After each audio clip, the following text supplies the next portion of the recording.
So, your baby was diagnosed with heart defects. What now? I've put together a list of some things that I did when I found out about my baby, and I also included some things that I wish that I had done. So I hope this will be helpful for you. The first thing on the list would be to talk to your people. The first one being your partner.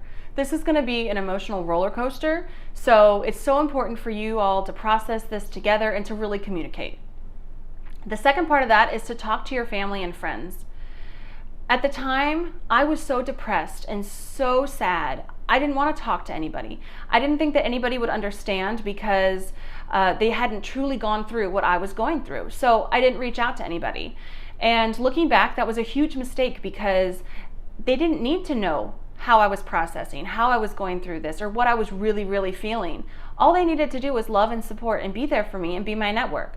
So when you're ready, I would really encourage you to reach out to your family and friends because it's so important to have that network.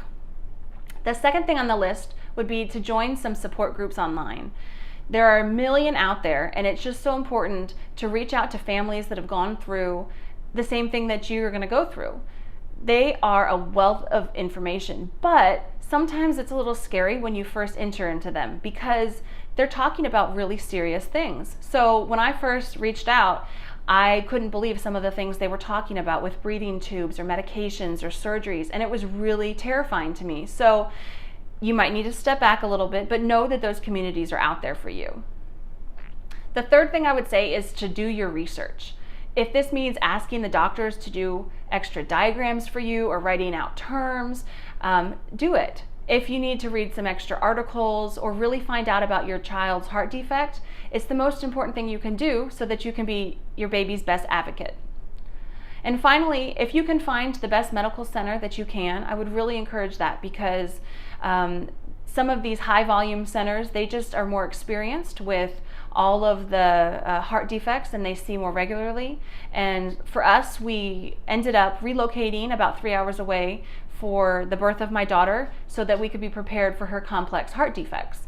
I think that overall, the biggest thing I can offer up to you is to be super, super joyful about your baby and celebrate your baby's life because these kids are fighters and you're going to look down at your child when they're born and you're going to love them and find the joy in all of this darkness because they're worth it.